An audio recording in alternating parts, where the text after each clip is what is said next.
Morning everybody, नमस्कार दोस्तों। मेरा नाम अतुल है, मैं एक शराबी हूँ। सबसे पहले मैं सुनील भाई को बधाई देता हूँ 28 साल की सोब्रिटी की। Thank you very much Sunil भाई for being a part of my recovery journey. और सुनील भाई की वजह से आज मैं इस ग्रुप में रीडिंग कर रहा हूँ। उन्होंने हमेशा पहले दिन से ही, जब हम पहली बार अतुल जी, आपकी आवाज बहुत ज्यादा 2020 रोबोटिक में हो रही है। फरीदाबाद कायशा स्कूल में मिले थे, उन्होंने कि मैं लिटरेचर क्या है। देवाशीष, आपकी आवाज काफी रोबोटिक हो रही है, तो मैंने सोचा आपको बता दूं।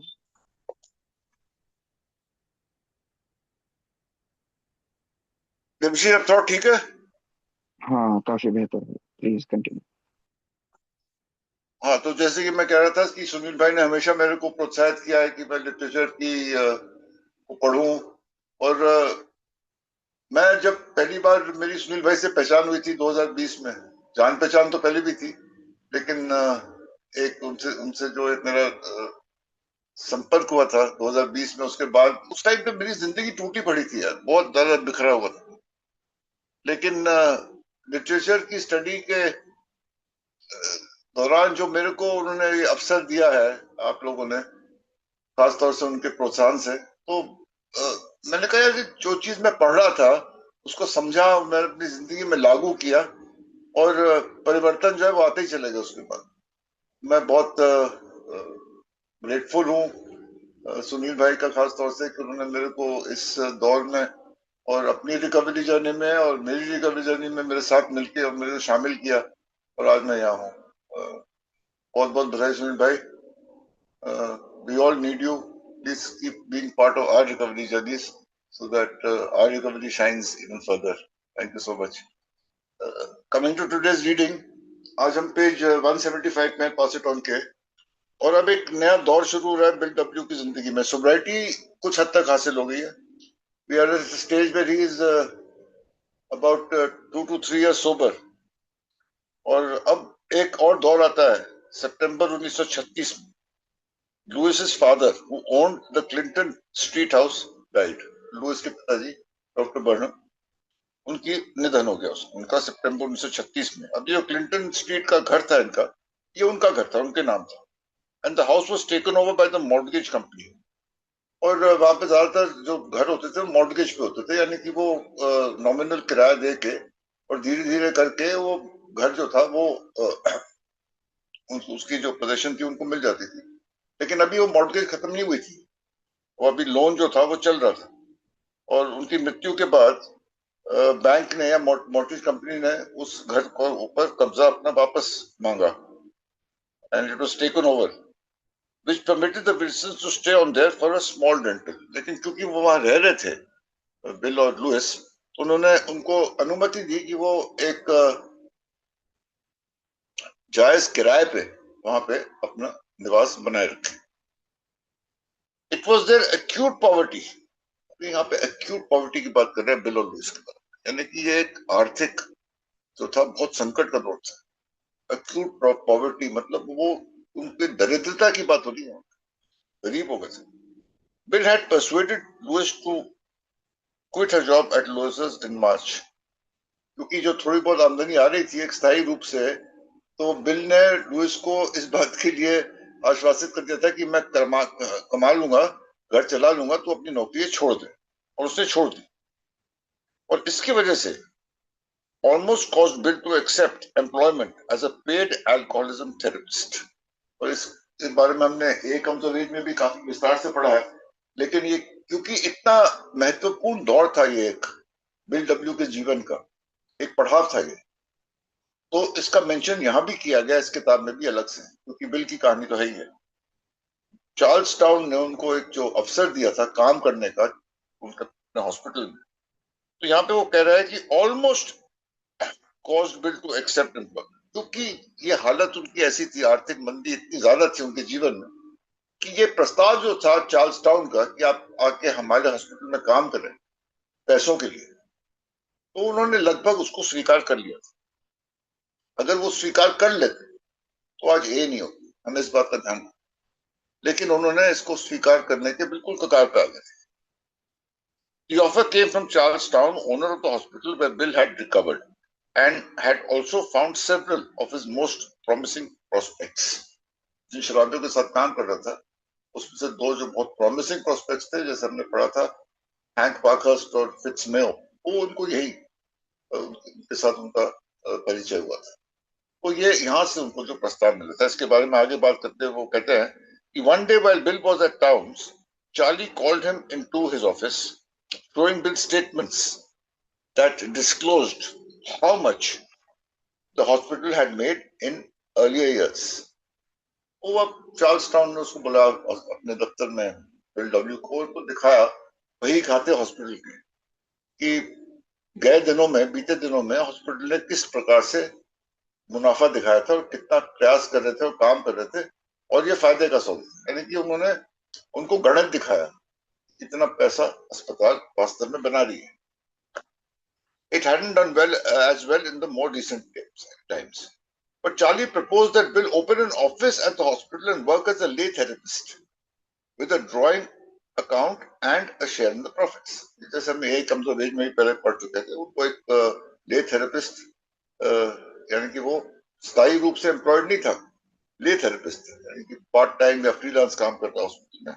उसको वहां दफ्तर मिलेगा, उसको ड्रॉइंग अकाउंट मिलेगा, यानी कि उसका जो खर्चा पानी है वो अस्पताल के खाते में चलेगा और मुनाफे में भी उसको हिस्सा मिलेगा। अस्पताल जो मुनाफा दिखाएगी नए नए आने वाले मरीजों की वजह से, उसमें भी उसको हिस्सा मिलेगा। तो ये प्रस्ताव चार्ल्स टाउन ने बिल डब्ल्यू के सामने रखा। Bill was bowled over. Bowled over मतलब यहाँ पे बिल बड़ा खुश हुआ, इसको देख बहुत उत्साहित हुआ, बहुत अच्छा लगा उसको। The offer not only made sense, it appeared to be perfectly ethical. बिल्कुल सही बात है, इसमें कोई नाजायज बात बिल्कुल नजर नहीं आया, बिल्कुल जायज था कि एक अस्पताल में काम कर रहा है, उसको पगार मिल रही है, उसको नौकरी भी नहीं है, ले थेरेपिस्ट का काम है, उसको मुनाफे में हिस्सा मिल रहा है, खर्चा पानी उसका निकल रहा है, उसमें बुराई क्या है? बिल्कुल बहुत अच्छी बात है। और उसको बहुत जरूरत थी पैसों की, कि शुरू में लिखा है acute poverty caused him to almost accept this offer, यानी कि जो उसको पैसों की इतनी जरूरत थी कि उसका जो मानसिकता थी, उसका जो दृष्टिकोण था, उसकी जो सोच थी, वो उससे प्रभावित हो रही थी कि पैसों की इतनी जरूरत थी, वो और चीजों को देख नहीं पा रहा था। There was even a precedent for the use of lay therapists in the treatment of alcoholism. और शराबीपन के उपचार में ले थेरेपिस्ट, यानी कि ये जो बाहर से सलाहकार करते थे और थेरेपी उपचार करते थे बाहर से, इन लोगों की एक प्रथा थी, प्रेसिडेंट था, मतलब ये प्रथा चल रही थी। तो अगर वो भी इसमें हिस्सेदार हो रहा था बिल डब्ल्यू की, तो उसमें उसको ना कोई बुराई लग रही थी और बिल्कुल जायज लग रहा था। The best known such person had been Richard Peabody. थोड़ा सा रिचर्ड पीबॉडी के बारे में बात करते हैं, जिसने किताब लिखी थी the common sense of drinking. और वो इस बात का एक मिसाल था, एक उदाहरण था इतिहास से निकला हुआ, कि ये आदमी जो काम कर रहा था साइकोथेरेपिस्ट के नाम। साइकोथेरेपी क्या होती है? साइकेट्री होती है, साइकोलॉजी होती है, और साइकोथेरेपी होती है यानी कि एक मानसिकता, सोच और विचारधाराओं से मैं किसको कैसे प्रभावित कर सकता हूँ। एक हिसाब से देखा जाए तो हम सब साइकोथेरेपिस्ट हैं, हम सब ए मेंबर्स। जब हम किसी नए आने वाले भाई को ए का मैसेज देते हैं, तो basically what we are doing is psychotherapy होगी ना। हम अपनी सोच और अपने विचारों से उसका साइक बदलने की कोशिश कर रहे हैं, यानी कि उसके सोचने का ढंग, उसको एक नई चीज के बारे में बता रहे हैं, उसको इस बात को आश्वासित करने की कोशिश कर रहे हैं कि इस चीज ने हमारे साथ काम किया, आपके साथ भी करें। तो broadly all this is psychotherapy, nothing beyond that. तो ये जो साइकोथेरेपिस्ट था रिचर्ड पीबॉडी, यानी कि ये कोई डॉक्टर नहीं था, कोई मनोवैज्ञानिक नहीं था, कहीं से इसने मेडिकल शिक्षा प्राप्त नहीं करी थी चार्ल्स अपना डॉक्टर सिल्कवर्थ की तरह, लेकिन he was a psychotherapist to that extent. और उसने किताब लिखी थी the common sense of drinking. Peabody, a recovered alcoholic himself, had recently died after a short but successful career as an independent lay therapist, helping alcoholics on a fee basis. ये शुल्क लेके, निःशुल्क काम नहीं कर रहा था, शुल्क लेके, पैसे लेके और पीड़ित शराबियों की मदद करके। थोड़ा सा मैं राजेश भाई के क्षेत्र में घुसूंगा, I'm taking the liberty of entering into Rajesh's territory. Richard Peabody, 1892 to 1936. लगभग बिल के आसपास ही पैदा हुआ है, लेकिन इसकी निधन जल्दी हो गया था 1936 में, केवल 36 and 8, he was only 44 years old when he died in 1936। और ये एक बहुत ही संपन्न और कीर्ण परिवार से आया था रिचर्ड पीबॉडी। हार्वर्ड में इसने पढ़ाई करी, हार्वर्ड यूनिवर्सिटी में। और पहले विश्व युद्ध में भी ये कैप्टन था। बिल डब्ल्यू तो लेफ्टिनेंट था, ये कैप्टन था, यानी कि उससे एक पद आगे ऊपर था। और वो जंग से जब वापस आया 1918 में, तो ये अल्कोहलिज्म के गिरफ्त में आ गया था, शराबीपन की, और इसने अपना लगभग सब कुछ खो दिया था। यहाँ तक कि उसकी जो विवाहित जीवन था, इसकी पत्नी भी किसी और के साथ अफेयर हो गया था, वो भी चली गई। तो he was absolutely broken man after the world war. Alcoholism से उसने अपना सारा धन खो दिया था, और उसकी बीवी भी उसको छोड़ दी थी।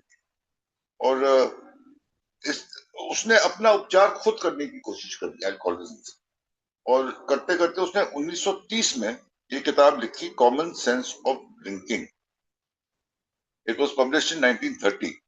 और इस किताब में देखा जाए तो बिग बुक का सिर्फ बहुत सारी चीजें जो बिग बुक में है वो इस किताब से ली गई।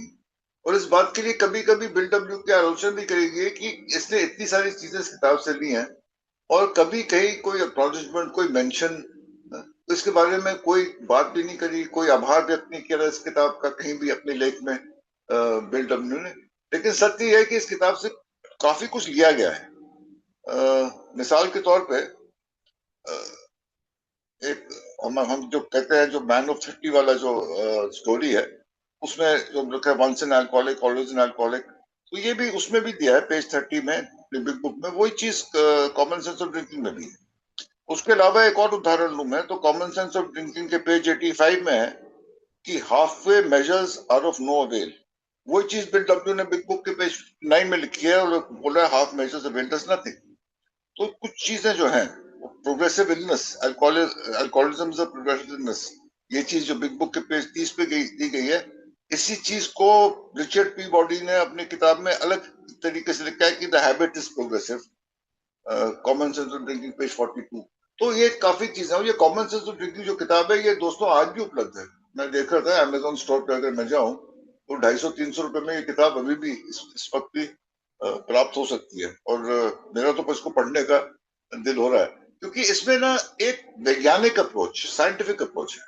और Richard P body himself was an atheist, ये नास्तिक, इसलिए इसकी पूरी किताब में हायर पावर या ईश्वर या गॉड कहीं मेंशन।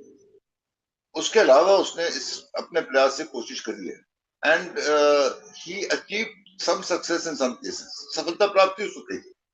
और ये एक और उदाहरण हमको ये बताने के लिए कि एक ही मोनोपोली नहीं है, और तरीके से भी आदमी का शराबीपन से उपचार हो सकता है। हमें इसके बारे में ज्यादा पता नहीं है, हमें तो अल्कोहलिक्स एनोनिमस के बारे में पता है, लेकिन यहाँ पे कुछ कुछ ऐसी मिसालें मिलती हैं जिससे हमें पता चलता है।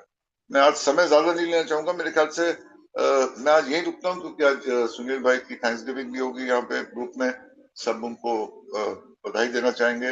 आई think I stop over here. I wanted to complete this entire phase of Bill डब्ल्यूज life, but we leave it for tomorrow.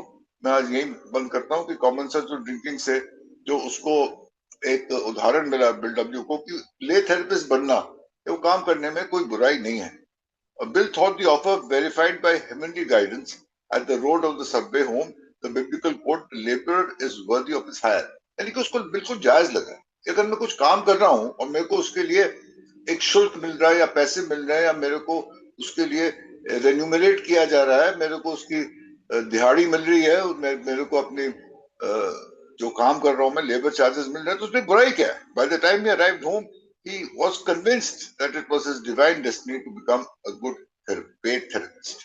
क्योंकि उसने कहा ये मेरा भाग्य है कि मैं पेड थेरेपिस्ट बनूं, और ये मेरे लिए अच्छा हो जाएगा, ये दरिद्रता की जो स्थिति है उसमें से भी हम बाहर निकल जाएंगे। तो इस मोड पे मैं आज की रीडिंग बंद करता हूँ।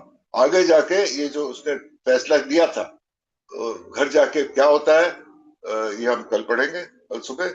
We start from the third paragraph of page 176 tomorrow morning. Till then, thank you very much, everybody. Once again, heartiest congratulations, Sunil bhai, and back to the wishes. Thank you. धन्यवाद अतुल जी। मैं समय व्यर्थ न करते हुए राजेश जी को आगे बुलाना चाहूंगा। आइए राजेश जी। जी नमस्कार, मेरा नाम ब्रजेश है, मैं शराबी हूँ। Thank you Devashish ji service के लिए। और थैंक यू अतुल जी। नई नई कहानियां और बड़ी वंडरफुली आपने लिया, 3 4 पैराग्राफ। सुनील जी को तो मैं बाद में हैंड रेस करके बधाई दूंगा जी। सितंबर 1936। अच्छा, 3 4 चीजें हुई है इस टाइम 1936 में ही।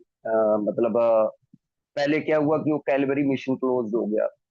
जो होमलेस लोग जुड़े हुए थे उनका वो हो गया सारे का सारा। फिर वो जो मेन हम लोग पढ़ ही चुके हैं, वो फ्रैंक बुचमैन की जो स्टेटमेंट हुई वो हिटलर वाली, वो थोड़ी इसकी कंट्रोवर्सी हुई, हम थोड़ा अलग अलग पढ़े होने। और बिल इस टाइम मतलब पैसे की हालत बहुत खराब थी। कि जो थोड़ा बहुत था भी भाई, वो जो लुइस थोड़ा डिपार्टमेंट स्टोर से ला रही है वो तो रोटी पानी में चला जा रहा है। और काफी सालों से देख रहे हैं हम, 1929 से जब वो क्रैश डाउन हुआ उसके बाद किसने कुछ ने तो गई नहीं। ससुराल वाले हाउस में वो हमने पढ़ा था कि ब्रैनम क्लार्क ने वो गिफ्ट कर दिया था। और लेकिन वो किस्तें थी, वो किस्तें गई नहीं भैया वो घर की। और वो घर भी गया और फादर भी गया। लुइस के पिता ब्रैनम क्लार्क का की भी डेथ होगी और साथ में घर भी गया। अब बीडब्ल्यू के लिए घर जाने का एक एक फायदा ये हुआ कि वो एक तो वो बड़ा था, फर्नीचर बहुत था। मतलब वो आलीशान टाइप था तो फर्नीचर बड़ा था। मतलब कई सालों तक वो फर्नीचर जो है वो फर्नीचर के लिए भी चाहिए था भाई साहब। लेकिन वो जो इनको एक छोटा सा वहां पर मतलब जगह मिली उसी मकान में, उसका एक छोटा सा किराए का हिस्सा, और फर्नीचर तो वो उठा ही नहीं पाए क्योंकि अभी काफी टाइम तक चलेगा। अभी 1944 तक लगभग ऐसे ही चलेगा। अभी तो 36 हुआ है, अभी तो बहुत लंबा पीरियड है इनके लिए। और अक्यूट पॉवर्टी, बढ़िया शब्द, अक्यूट पॉवर्टी। मतलब इतनी हालत खराब की रोटी पानी के भी। और उधर साइड में भी डॉक्टर बॉब की साइड में भी सेम ही चल रहा है, कोई ऐसा नहीं है कि उधर कोई वो चीज हो गई है। और इसी में एक मौका मिला, और पता नहीं ये स्टोरीज हम कितनी बार पढ़ चुके हैं, कितनी बार ये कहानी पढ़ चुके हैं, चार्ली ब्यूटाउन वाली। और चार्ली ब्यूटाउन बड़ा निराश था।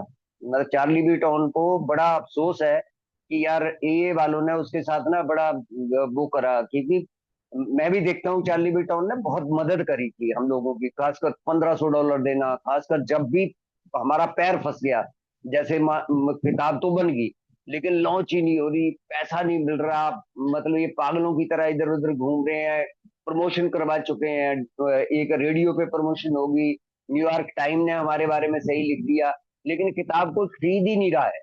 और उस टाइम फिर चार्ली विल्टन का सामने आना और फुल्टन अवर सेलर और उनको मिलवाना, जो एल्कोहलिक एंड गॉड जो हमारा छपा था।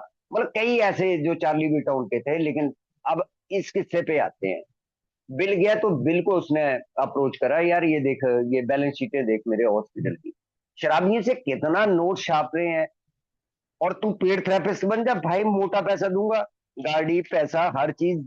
और थेरेपिस्ट बनने में कोई बुराई भी नहीं है भाई।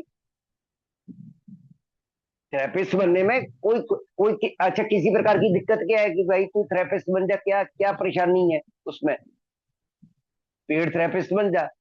और बिल को भी लगा कि ये गॉड की आवाज है। देखो, दो बातें कंफ्यूज करने वाली है इसमें, कि बिल को एक बात लगेगी कि गॉड की आवाज है, और दूसरी चीज लगेगी कि वो वाली चीज है। बहुत सी ट्रेडिशन इसमें से इवॉल्व हुई है, खासकर वेल इन्फॉर्म्ड कॉन्शियस, माइनॉरिटी की आवाज। एक आदमी, हालांकि किताब में नाम मेंशन नहीं करा, वो हैंक पी था, जो आगे बोलेगा अगले पैराग्राफ में। वो हैंक पी था जिसकी आवाज मतलब मध्यम सी आवाज और कम, मतलब थोड़ी सी रिकवरी में आदमी बोलेगा कैसे। और डेटों का इसका भी कंफ्यूजन है, कॉमन सेंस ऑफ ड्रिंकिंग वाली किताब का, आरपी गॉडी वाली का। कुछ 1930, कुछ 1931।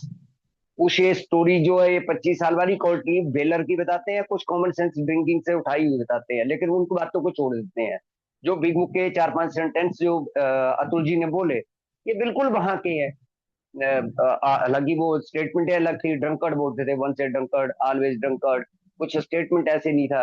अल्कोहलिक वर्ड हम लोगों ने इस्तेमाल करा, वन से alcoholic, always alcoholic, progressive illness हो गया, या फिर और भी कुछ स्टेटमेंट है, छोटी छोटी स्टेटमेंट है जो है वो सच में बिल ने, और बिल ने ये किताब पढ़ी भी थी।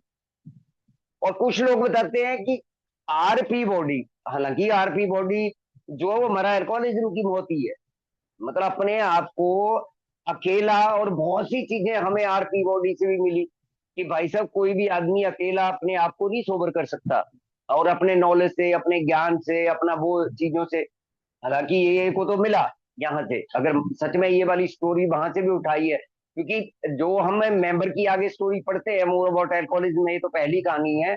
अगली एक कहानी जो हैरी ब्रिक की है, और बीच की कहानी का आज भी कंफ्यूजन है। कई जगह आर्काइव में हार्लन स्पेंसर की बताते हैं, कई जगह वो फुटलॉक की बताते हैं। अब पता नहीं सच्चाई उनमें से भी क्या है, आधी आधी कहानी स्टोरी उठा रखी है।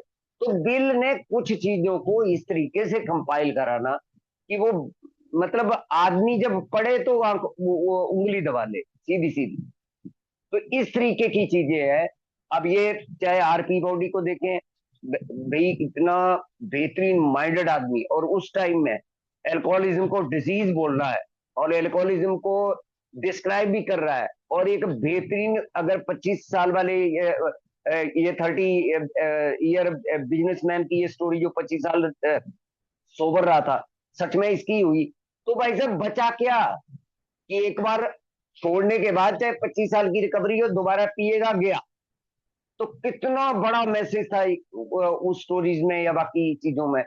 तो यार ये चीजें जो है ना, ये चाहे ऊपर की स्टोरी को देख ले, चाहे नीचे की को देख ले, आज हमारे पास बिल्कुल क्लियर कट मैसेज होता है। 8वीं परंपरा होती है, पेड एम्प्लॉय कर बिल्कुल नौकरी कर सकते हैं, रिहाबू में जाके ब्रेड और बटर के लिए नौकरी कर सकते हैं। लेकिन कोई भी, चाहे पेड एम्प्लॉय हो चाहे अनपेड हो, भाई साहब कोई भी 12 स्टेपिंग का पैसा नहीं दे सकता, या 12 स्टेप करवाने का पैसा नहीं दे सकता। तो इस प्रकार की चीजें आज तो मान लो कोई भी समस्या आती है तो हमारे पास सोल्यूशन पहले ही हमारी किताबों में या हमारे प्रिंसिपल में मौजूद है।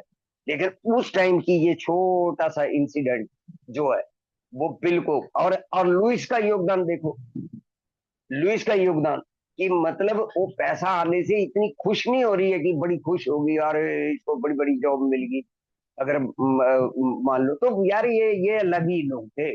ये पता नहीं भगवान ने उस टाइम के ये मतलब उस टाइम के वो जो पीरियड था वो स्पेशली कोई भैया हम लोगों के लिए, हम लोगों के जीवन बचाने के लिए कोई दिव्य आत्माओं का जन्म करा था। अब मैं सीधा हैंड रेस करूंगा जी अपनी शेयरिंग के लिए, सुनील जी को बर्थडे की बधाई देने के लिए। शुक्रिया।